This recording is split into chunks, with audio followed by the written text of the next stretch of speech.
What if some forms of light don't awaken the soul, but distract it? What if the false world does not only trap consciousness through darkness, fear, and suffering, but also through imitating radiance? Because not every light leads back home. Some light dazzles the eyes while keeping the soul asleep. Some light asks for worship.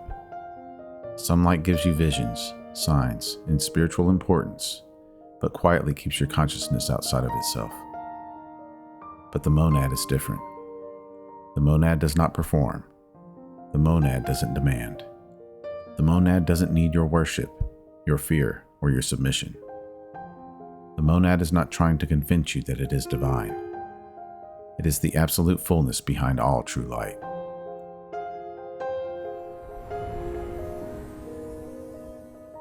The false light is dangerous because it doesn't appear as a threat. If the threat was obvious, the soul would resist it. If a chain looked like a chain, the awakened heart would refuse it. But the false world is clever. It knows that the sleeping soul can be controlled not only through fear, but through imitating hope. So the false light appears as a beautiful, radiant light. It fills one with spiritual status. It appears as a glowing authority. It can even appear as a savior that demands obedience. Sometimes it is a being, sometimes it's a voice, or sometimes it can be a vision that says, "Come to me, kneel before me, and give yourself to me, because without me, you are nothing." And this is where discernment becomes absolutely necessary. Because true light does not shrink the soul. True light doesn't make consciousness weaker. True light doesn't create dependency and call it devotion. The light of the monad doesn't pull the soul into worship of an external image. It awakens the divine spark within the soul until the soul remembers where it came from. That's the difference. The false light wants to be placed above you. The monad reminds you of what is already within you. The false light says, "Look at me." The monad says nothing at all, yet everything in you remembers. If this transmission is resonating with you, like this video and subscribe to the channel. It helps this field reach the ones who are remembering their true origin. This is why the false light can be so convincing.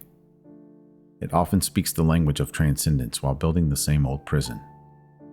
It may talk about ascension, awakening, salvation, enlightenment, and chosen ones. But underneath the radiance, the same mechanism remains.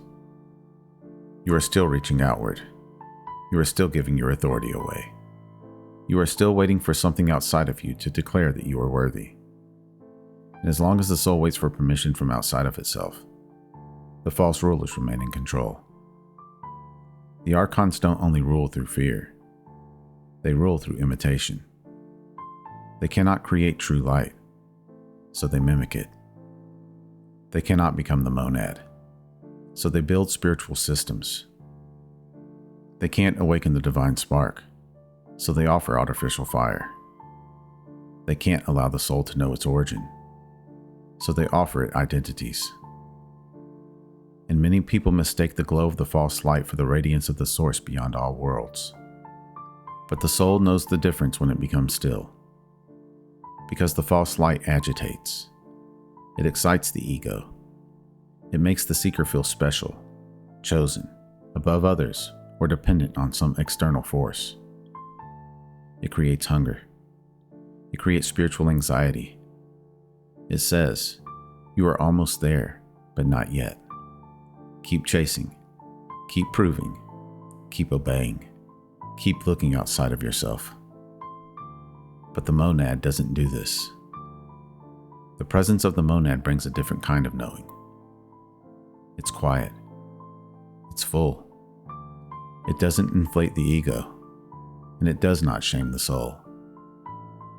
It doesn't say, "You are better than others." It doesn't say, "You are nothing." It simply reveals that beneath the false self, beneath the fear, beneath the programming, there is a divine spark that never belonged to the false world. That is why the true light feels like remembrance, and not a spiritual performance. It doesn't make you frantic. It makes you clear. It doesn't ask you to worship the messenger. It turns your consciousness back toward the origin. The false light often comes with spectacular radiance. It needs to be a spectacle. It needs fear beneath its beauty. It says, "Follow me, or you will be lost." But the monad is not competing for your attention. The monad is not one light among many. It is not a being standing inside of creation, asking to be crowned. It is the absolute origin before division, before lack, before the need to rule.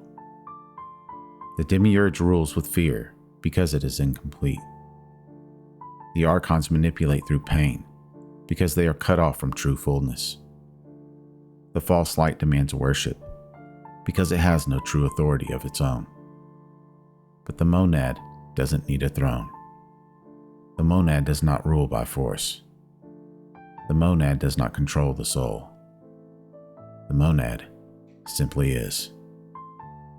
And when the soul remembers that presence, the false light loses its power. The great trap is believing that this false light must be divine. But this false light is not truth. A screen can shine. A prison can be illuminated. A mask can glitter. And a throne can glow. The question is, does this light free the soul? Does it return your consciousness to inner authority? Or does it make you feel smaller? Does it fill you with fear of disobedience?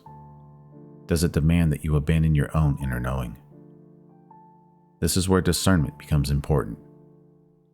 Not through paranoia, not through fear of every vision, symbol, or spiritual experience, but through a deeper knowing. The true light does not need to trap you within itself. It liberates you beyond the need for traps. The true light does not make you obsessed with the appearance of divinity. It dissolves the hunger for appearances at all. The true light does not make you chase signs forever. It brings the soul back to the silence before signs were ever needed.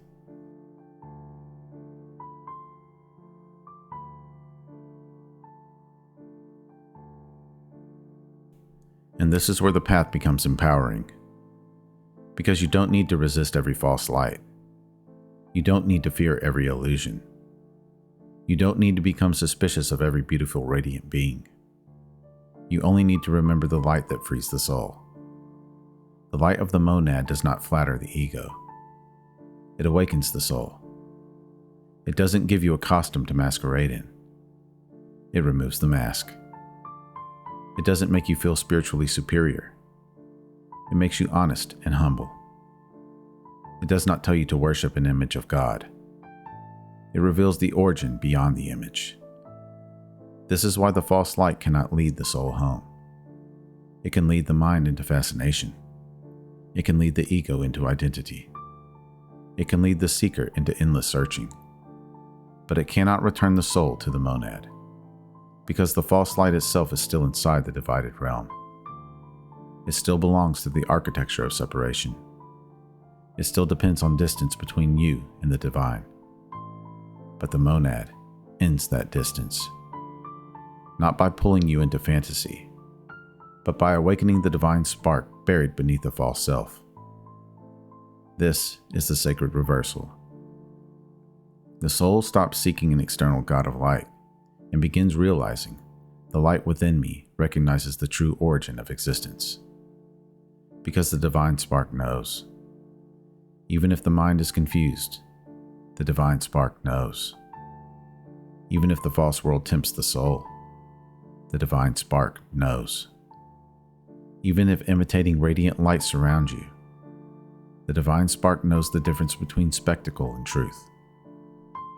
The false light says, "I own your soul. You must worship me." But the monad reveals, "You were never created to be owned." The false light says, "You must ascend to reach me." The monad reveals, "Your deepest essence was never separate from the light of truth." The false light says, "Bow before the image of God." The monad reveals. Return to the light beyond all images. And when that remembrance begins, the soul becomes harder to deceive. Not because it becomes arrogant, not because it thinks it knows everything, but because it no longer abandons itself at the first sign of radiance. It becomes still enough to discern. It becomes strong enough to refuse spiritual dependency. It becomes humble enough to surrender the ego, but awake enough not to surrender its divine authority to a false ruler. This is the balance. The ego must fall. The mask must dissolve. The false self must be seen through. But the soul must not hand its authority to another illusion just because that illusion shines brighter than 1,000 suns. The path home is not to worship the false light. The path home is remembrance of the monad. And the more the soul remembers, the less convincing the imitation becomes. The false light may still glow. The false world may still be tempting. The voices may still call. And the false rulers may still demand. But something within you is no longer impressed. Something within you has recognized the difference. The light that traps the soul needs your attention. The light that frees the soul restores your being. The false light wants you to think that you are beneath it. The monad awakens the light within you that burns through every false illusion. Discernment is essential. Discernment allows sacred vision to return. The soul must learn to see beyond appearances. Consciousness must remember that not everything radiant is true, and not everything quiet is empty. Sometimes the brightest light is only an imitation. The light of the monad is a silent presence that doesn't ask for anything. It doesn't demand submission. The light of the monad liberates the soul for eternity.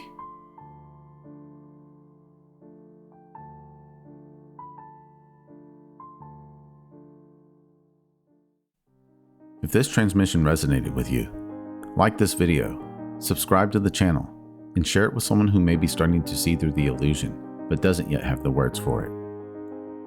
Comment below, what kind of light are you learning to discern? Your comments help build this field of remembrance, so others who arrive here know they are not alone on the path. And if you feel called to support the channel more directly, there are a few ways to do so. You can leave a super thanks on this video.